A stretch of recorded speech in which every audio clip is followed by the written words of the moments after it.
নমস্কার বন্ধুরা, কেমন আছেন সবাই?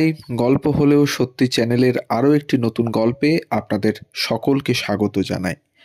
আমাদের চ্যানেলে যদি নতুন হন তাহলে অবশ্যই আমাদের চ্যানেলটিকে সাবস্ক্রাইব করে নেবার অনুরোধ রাখছি, আর অবশ্যই বেল আইকনটিকে প্রেস করে নেবেন যাতে পরবর্তী গল্প খুব সহজেই আপনাদের কাছে পৌঁছে যেতে পারে। আমাদের গল্প পোস্ট করার সময় প্রতিদিন ঠিক সকাল 9টা থেকে 9:30। আমাদের যে বিশেষ স্বাধীনতা সংগ্রামী পর্ব চলছে, সেই পর্ব উপলক্ষে প্রতিদিনই থাকছে একজন করে বিশিষ্ট বিপ্লবীদের জীবনী। আজকে একটু অন্যরকম গল্প। 2441139 নম্বরটা নিশ্চয়ই চিনতে পেরেছেন। বেলা বোসের কাছে মিস্টার দত্তর ফোন আদৌ কোনোদিন পৌঁছেছিল কিনা তা আমরা জানি না, তবে যে রহস্যময়ী মেয়েটি বারবার টেলিফোনের আড়ালেই রয়ে গেলেন তাকে ভাবতে ভাবতে যৌবন কেটে গেছে অনেক বাঙালির। কিন্তু অনেক বাঙালি হয়তো জানে না বেলা বোস ছিলেন বাস্তবেও। বেলা বসুর পারিবারিক ইতিহাসও অগ্রাহ্য করার মতো নয়। 1920 সালের 24 পরগনার কোদালিয়া গ্রামে জন্মেছিলেন বেলা। বাবা ছিলেন সুরেশচন্দ্র বসু, যিনি নেতাজি সুভাষচন্দ্র বসুর শেষদা। সেই সূত্রে নেতাজির ভাইজি মেয়েটি।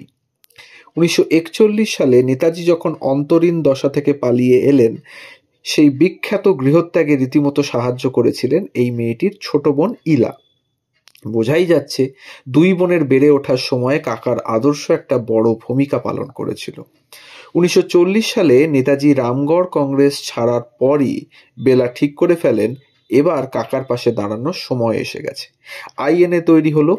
ঝাঁসির রানী ব্রিগেডে যোগ দিলেন বেলা।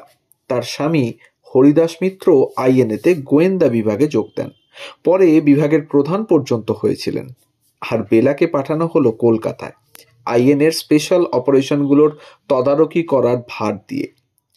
অন্যান্য জাতীয়তাবাদী শক্তি বা সমর্থক ব্যক্তিদের সঙ্গে গোপনে যোগাযোগ গড়ে তোলা দরকার, সেই দায়িত্ব তাঁরই ওপর এসে পড়ল। এরকমই এক অপারেশনে পূর্ব এশিয়া থেকে ভারতে ফেরার সময় ব্রিটিশ সৈন্যের হাতে ধরা পড়ে যান হরিদাস মিত্র। তখন অভিযানের নেতৃত্ব নিজের হাতে তুলে নেন বেলা।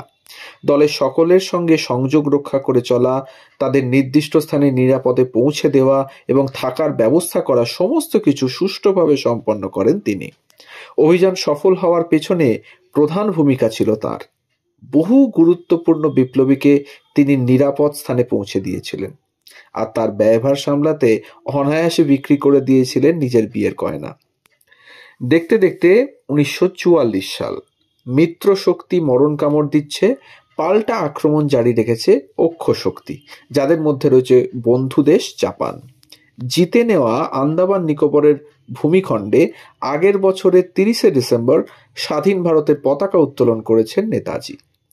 এই সময় আরও বেশি করে দরকার সাহায্যকারী শক্তিগুলির সঙ্গে যথাযথ যোগাযোগ রেখে চলা।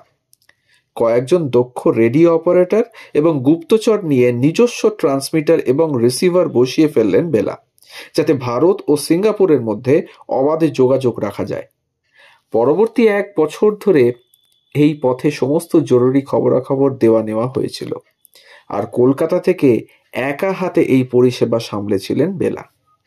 দ্বিতীয় বিশ্বযুদ্ধ শেষ হওয়ার পর তার স্বামী এবং আরও 3 জন যুদ্ধবন্দীকে তোলা হলো আসামির কাঠগড়ায়। অভিযোগ দেশদ্রোহ, শাস্তি মৃত্যুদণ্ড। বেলা ছুটলেন পুনেতে মহাত্মা গান্ধীর কাছে। ভারতের তৎকালীন গভর্নর লর্ড ওয়াভেলকে মহাত্মা গান্ধী চিঠি পাঠিয়ে মৃত্যুদণ্ড রদ করলেন। যাবজ্জীবন কারাবাসের সাজা হলো। 2 বছর পর স্বাধীন ভারতে মুক্তি পেলেন হরিদাস মিত্র। কংগ্রেসে যোগ দিয়ে বিধানসভার ডেপুটি স্পিকারও হন তিনি। বেলা কিন্তু সরে গেলেন রাজনীতির ময়দান থেকে। দেশভাগের কাঁটা তার তখন চিরে দিয়েছে ভারতকে। ভিটেমাটি হারিয়ে প্রাণ হাতে করে ওপার বাংলা থেকে কলকাতায় এসে পা রাখছে দলে দলে মানুষ। তাদের জন্য কিছু করার তাগিদ অনুভব করলেন তিনি। গড়ে তুললেন ঝাঁসির রানীর রিলিফ টিম। বালি, ডানকুনি এলাকায় অভয়নগর অঞ্চলে তৈরি করলেন একাধিক রিফিউজি ক্যাম্প। নিজে সেখানে থেকে এই মানুষগুলোর পুনর্বাসনের ব্যবস্থা করতেন। 1952 সালে তার মৃত্যুর আগে পর্যন্ত এই কাজই করে গিয়েছেন তিনি। এই মানুষদের নাম হারিয়ে গেছে ইতিহাসের কোনো ধূলিধূসর পাতার এক কোণে। নামের মোহ ছিল না বেলা বোসের। না হলে ভারত স্বাধীন হওয়ার পর স্বামীর মতো তিনিও যোগ দিতে পারতেন কোনো রাজনৈতিক দলে, সম্মানজনক পদও পেতেন হয়তো। তার বদলে উদ্বাস্তুদের সাহায্য করার জন্য একা একা পথে পথে জীবন কাটিয়ে দিলেন বেলা বোস। তবে মৃত্যুর পর 1958 সালে তাকে সম্মান জানানোর উদ্দেশ্যে হাওড়া জেলার একটি স্টেশনের নাম রাখা হয়েছে বেলানগর। মনীষীদের নামে রেল স্টেশনের নামকরণ করার পরম্পরা তার অনেক আগে থেকেই শুরু হয়ে গিয়েছিল বটে, তবে তারা সবাই ছিলেন পুরুষ। বেলা বসই প্রথম ভারতীয় নারী যার সম্মানে পিতৃতান্ত্রিকতার সেই ঐতিহ্য ভেঙে ফেলেছিল ভারতীয় রেল। এই ছিল আজকের গল্প বেলা বোসকে নিয়ে। আমাদের গল্প যদি ভালো লাগে তাহলে অবশ্যই কাছের মানুষদের সাথে শেয়ার করুন, কমেন্টের মাধ্যমে জানান কেমন লাগছে। সবাই ভালো থাকুন, ধন্যবাদ।